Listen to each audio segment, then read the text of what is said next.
Oke, mari kita sambung lagi kelanjutan dari novel Gunung Hua. Beberapa saat kemudian, Haeyeon pun melihat kepala biara keluar dari ruangan pimpinan sekte dan Haeyeon pun berteriak, "Kepala biara!" Tapi saat melihat ekspresinya, ia pun mulai bergumam, "Dasar bajingan iblis." Bahkan kepala biara tidak sanggup bertahan melawannya. Tentu saja yang dimaksud adalah Chung Myun. Setelah Haeyeon mendekat, kepala biara pun bertanya, "Haeyeon, menurutmu apa itu uang?" Tentu saja itu adalah pertanyaan yang mengejutkan. Lalu Haeyeon pun menjawab, "Uang, bukankah itu suatu hal yang baik? Lebih banyak, lebih baik." Mendengarkannya membuat kepala biara sakit kepala. Jawabannya tentang uang persis sama dengan apa yang dikatakan oleh Chung Myun. Sudah bertahun-tahun mereka atau Haeyeon belajar di Shaolin, tapi hanya dalam beberapa bulan pandangannya terhadap dunia mulai berubah. Kepala biara juga bertanya, "Bagaimana Gunung Hua menurutmu?" Dan Haeyeon menjawab tidak tahu. Jika itu Chung Myun, mungkin ia bisa menjelaskannya 3 hari 3 malam, tapi tidak dengan Gunung Hua. Tapi walaupun ada perubahan negatif yang diperlihatkan oleh Haeyeon, kepala biara juga melihat hal-hal positif yang telah berkembang dari dirinya. Hingga pada akhirnya di akhir perbincangan, kepala biara pun menjelaskan, "Haeyeon, terkait dengan kepulanganmu, nampaknya kau harus sedikit lama di Gunung Hua. Bukankah masih banyak hal lain yang harus kau pelajari?" Tapi tentu saja sebenarnya ada alasan lain, yaitu agar Haeyeon ikut dengan Chung Myun dan kawan-kawannya ke Istana Laut Utara sebagai perwakilan dari Shaolin, yang artinya negosiasi berhasil agar murid-murid Gunung Hua melihat apa yang telah terjadi di Istana Laut Utara. Memang sangat disayangkan setelah kompetisi dunia murim, pengaruh Shaolin mulai berkurang. Mereka memang masih kuat, tapi ada banyak hal yang telah berubah. Sebenarnya kompetisi dunia murim dibuat untuk meningkatkan pengaruh Shaolin, tapi apa yang terjadi malah kebalikannya. Jadi permasalahan di Laut Utara menjadi semakin berat.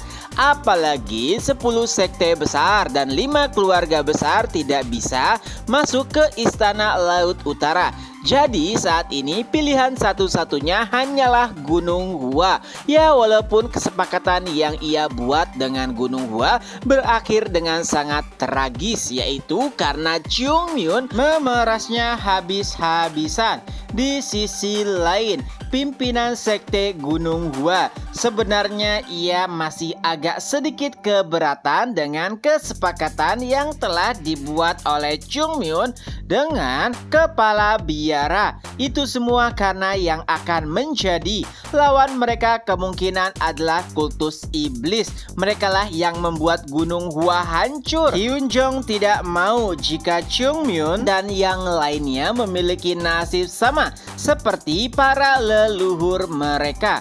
Walaupun ada kekecewaan di wajah Hyun Jong karena para leluhur tidak menyisakan apapun dan menyulitkan generasi selanjutnya. Tapi ia juga bersyukur dan merasa senang karena berkat mereka juga Kong Ho menjadi seperti sekarang. Adapun Chung Myun sendiri, menuju Istana Laut Utara adalah sesuatu yang tidak boleh dihindari. Mau tidak mau ia harus pergi. Ada sekte Shaolin yang datang ataupun tidak. Kenapa? Karena di sana ada banyak hal yang Chung Myun butuhkan. Salah satunya adalah kristal es, bahan utama untuk membuat pil vitalitas jiwa. Hyun Jong tidak meragukan Chung Myun, akan tetapi ia hanya tidak ingin sesuatu yang buruk menimpa para muridnya. Oleh sebab itulah Hyun Jong berkata, Chungmyeon, berjanjilah satu hal padaku.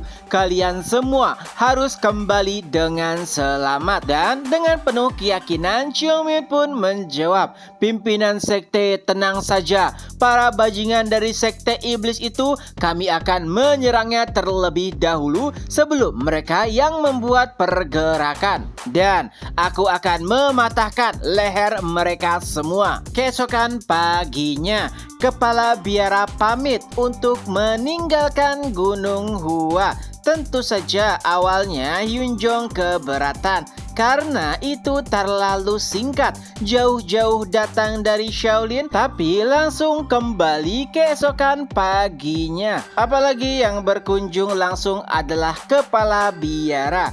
Membicarakan terkait dengan Laut Utara, Hyunjong yakin jika hal tersebut sangat-sangat penting.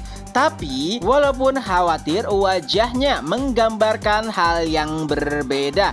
Itu semua karena ada pedang suci di pinggang Hyunjong. Itu adalah sesuatu yang pada akhirnya harus mereka berikan kepada Gunung Hua beserta dengan uang yang telah disepakati. Tentu saja kepala biara tidak memiliki pilihan lain selain menyetujui apa yang dibuat oleh Chungmyeon.